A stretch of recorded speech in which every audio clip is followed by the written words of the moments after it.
kweli imekuwa ni furaha kubwa sana siku ya leo kujumuika kwa pamoja na classmates kutokea Mwanza. Karibuni sana. Mimi naitwa Fuko Muhifadhi. Makumbusho haya yalianzishwa tarehe 2 mwezi wa 7 1999. Anaitwa Nyerere Burito.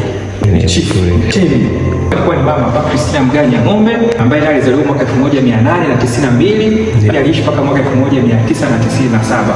Alikuwa akiwa na umri wa miaka 105. Hawa wazazi wawili ndio wazazi wa baba wa taifa. Walimpata tarehe 13 mwezi wa 4 1922. Alikuwa anaongea Kiingereza. Familia yake pia nao wakombozi wa taifa letu. Babu zake walikuwa wanaitwa Ali Sex, huyo hapa, na Abu Sex. Kwa hiyo walikuwa wako wawili. Mmoja wa taifa ndio alimweka Mwingereza hapa.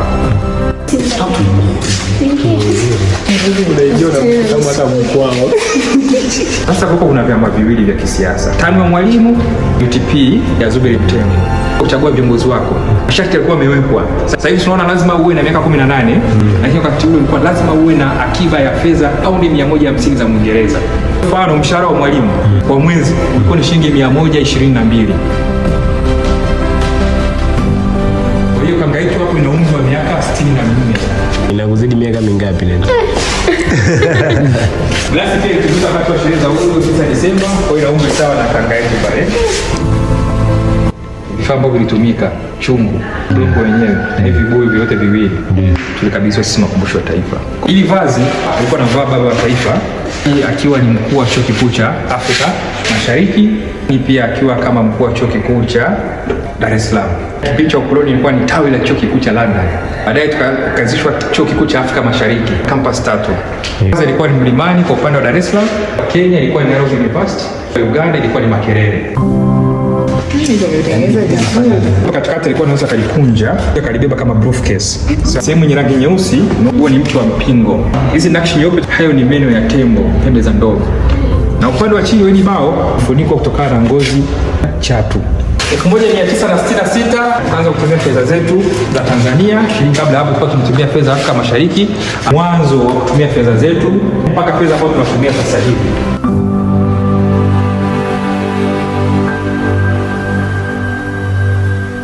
Kuna fuvu ambao ligunduliwa au vumbuliwa mwaka 1959 Olduvai Gorge, Ngorongoro na Mary pamoja na Dr. Wesley Jasopus Boisai.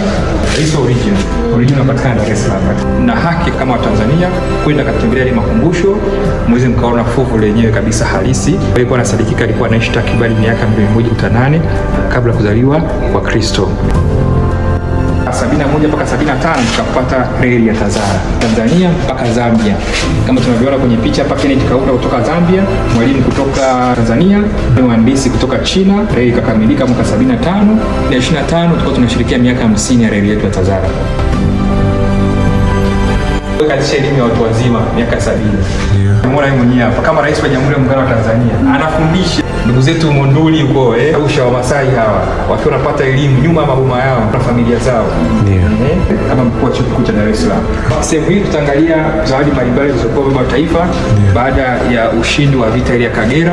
Kwa tarehe 2 mwezi wa 11 mwaka 1978 baba wa taifa akatangaza mambo matatu: sababu tunayo, nia tunayo na uwezo tunao wa kumpiga Idi Amin na tukakomboa ile ardhi yetu. Kwa ndipo Tanzania walijitoa.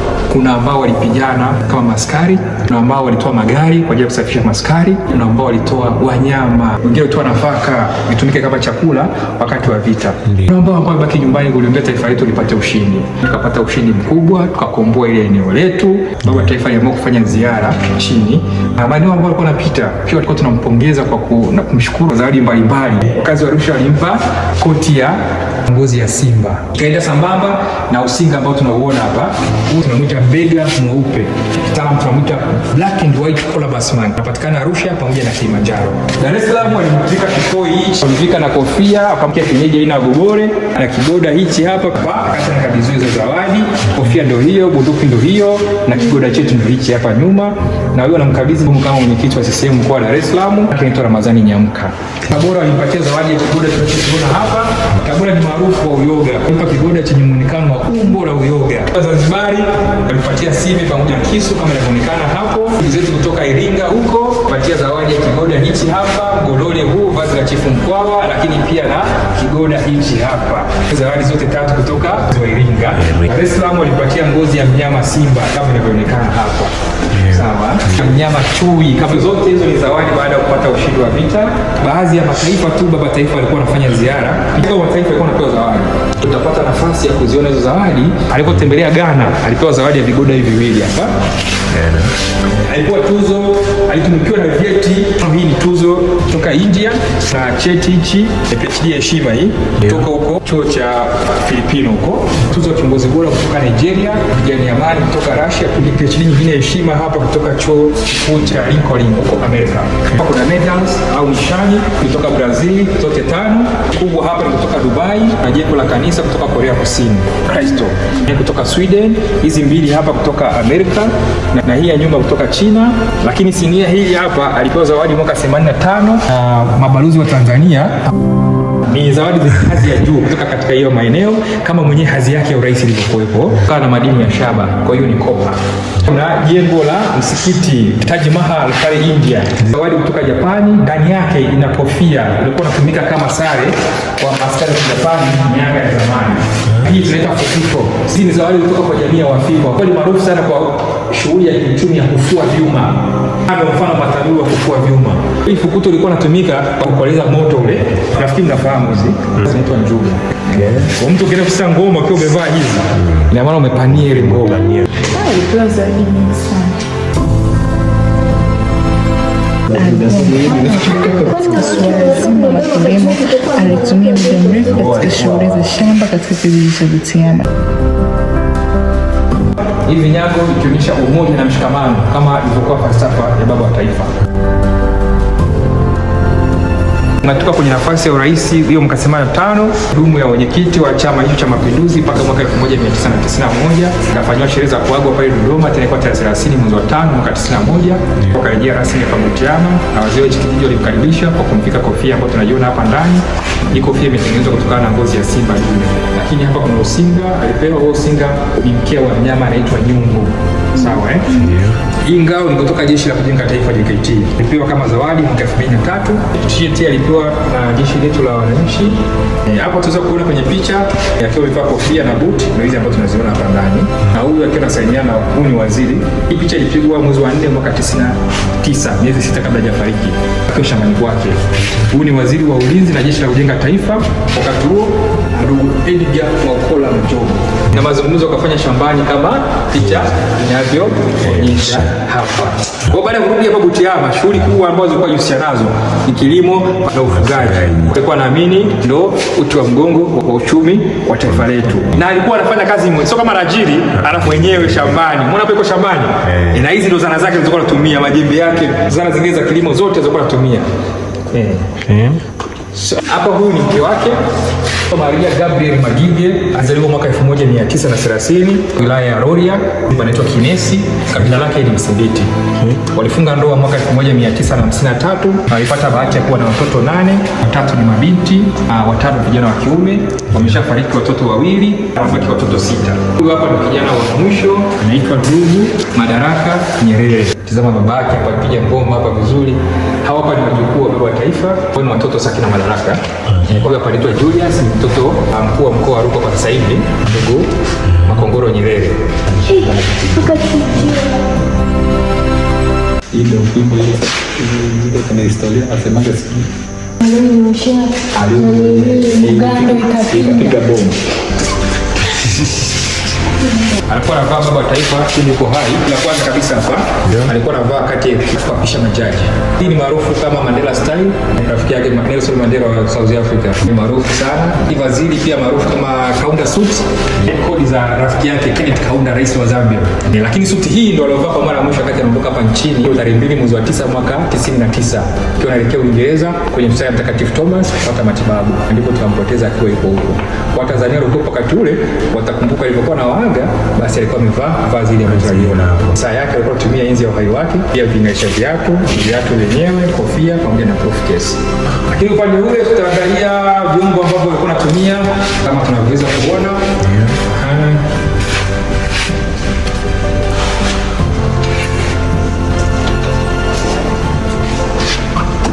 Bali na vyombo hapa kuna fimbo, kule tumeona kimoja. Hii kubwa mkongojo hii. Katika kazi za kudai uhuru walikuwa wanatembea na mkongojo. Lakini baada ya kupata uhuru wakati utamaduni wa kushika fimbo fupi. Nazo ni pingo pamoja na nakshi nyeupe kutoka meno ya tembo. Hivi Godi alipata zawadi mwaka 91 wakati anatoka kwenye nafasi ya mwenyekiti wa Chama cha Mapinduzi, na zawadi hizi ni kutoka katika jeshi letu la wananchi JWTZ. Sasa kwa nini jeshi na Chama cha Mapinduzi? Kimsingi historia ya jeshi letu la wananchi ilianzishwa tarehe 1 mwezi wa 9 mwaka 1964. Na hii kutokana na umoja wa vijana wa TAM na SP waliopitia jeshi la kujenga taifa. Kwa hiyo ilikuwa ni jeshi letu lilianzishwa na makada wa chama. Si ndio? Basi baadaye tukapata bahati ya kuunganisha vyama viwili mwaka 77 na tukapata Chama cha Mapinduzi. Kwa jeshi ni kulikuwa kuna tawi la chama. Sawa cha Mapinduzi. Tena walikuwa wanaita CCM mkoa wa majeshi. Na kulikuwa na mwenyekiti. Yule mwenyekiti alikuwa na hadhi sawa na mwenyekiti wa Chama cha Mapinduzi mkoa labda wa Mara au mkoa wa Mwanza au mkoa wa Dar es Salaam, alikuwa ni mwenyekiti. Kwa 91 kati na katika kujia nafasi ya mwenyekiti, pia jeshi lilikuwa linapoteza mwenyekiti wa chama. Kwa hiyo ndipo kamzadia zawadi vigoda hivi viwili, na ukiangalia vizuri vigoda miguu yake imetengenezwa kutokana na mabaki au maganda ya mabomu. Mizinga kama mizinga ile shells za ndio hizo mabaki ya mabomu. Lakini hapa tunazoona hapa ni redio yenye uwezo mkubwa sana. Hii ina bendi 24. AM FM. Unaweza kukamata station yote ya redio duniani. Sasa kwa kusikiza taarifa ambazo zinaendelea ulimwenguni, kwa mfano labda Jerumani kuna kitu fulani kitatokea, na ndio tuambie Tanzania. Sasa access kupata taarifa wakati ule kwa hamna. Redio yenyewe mpaka kumwekiti. TV hamna. Sasa kwa tunakaa baadaye tunasikia tukio limetokea. Sasa Tanzania sasa kutana na shamba letu, tukao tunaamini anaota. Umeona hata kumbe kifaa choko unapata taarifa hichi hapa. Redio ya kisasa ya kipekee kwa ajili ya viongozi au watu mashuhuri, alikuwa anatumia pia kwa ajili ya kufanya mawasiliano kama radio call. Mitambo yake hii hapa ya kuunganisha na kuwasiliana na watu wengine. Sawa ina dira uelekeo. Ina bufa hapa nzuri tu, inatumia umeme, inatumia mabetri. Alikuwa anaweza kuunganisha ile redio akahutubia hadhira kubwa. Kwa mfano vitu naona zile PA zile watu wanaotangaza, anaweza kuunganisha hii watu wengi, hadhira kubwa ikapata ujumbe ambao alikuwa anautoa. Nani nzito ukinyanyua hapo ina kilogramu 20. Kilo 20. Yes, kilogramu 20. Alikuwa Mnyamwezi. Huyu hapa alikuwa daktari wake binafsi. Sasa ni Profesa David Mwakyusa. Na sasa tunavyoongea ni mkuu wa chuo kikuu cha afya na sayansi shirikishi Muhimbili MUHAS. Baba Taifa mwaka 1998 aliweza kugunduliwa kwamba anasumbuliwa na ugonjwa tunaita kansa ya damu au leukemia. Akaanza kliniki ya kawaida tu kuangalia maendeleo ya ugonjwa wake. Lakini kwa bahati mbaya kufika kule kalazwa kapwa kitanda, ndipo wale familia ambao walikuwa wamesafiri nao wakaweza kujiwekea ratiba kama inavyoonekana hapa kwa ajili ya kuweza kumhudumia baba wa taifa pindi akipata matibabu pale. Kwa bahati mbaya tarehe 14 mwezi wa 10 mwaka 1999 mimi niliamka mbele ya hayati pia na yeye tangazia Tanzania kifo cha baba wa taifa. Mwili wake karejea Tanzania, tukafanyia maombolezo, ibada mpaka tukatoa heshima ya mwisho na baadaye akazikwa. Huu ndio muonekano wa kaburi lake siku chache baadaye baada ya kuzikwa. Leo mkienda leo mtakuta kuna maboresho makubwa tumeyafanya pale. Ndio hilo jeneza lake. Hili juu ilikuwa imewekwa kipande cha kioo kama kioo chenye hichi hapa, na kipande hapo ndani, na hapo juu kuna picha.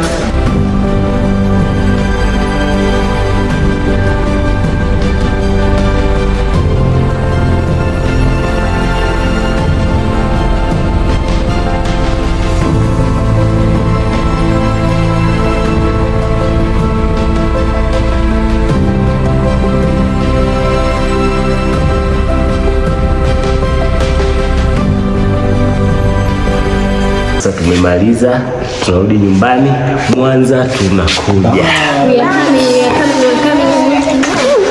Nafikiri kuna kitu ambacho tumejifunza namna baba taifa alipokuwa mzalendo namba moja.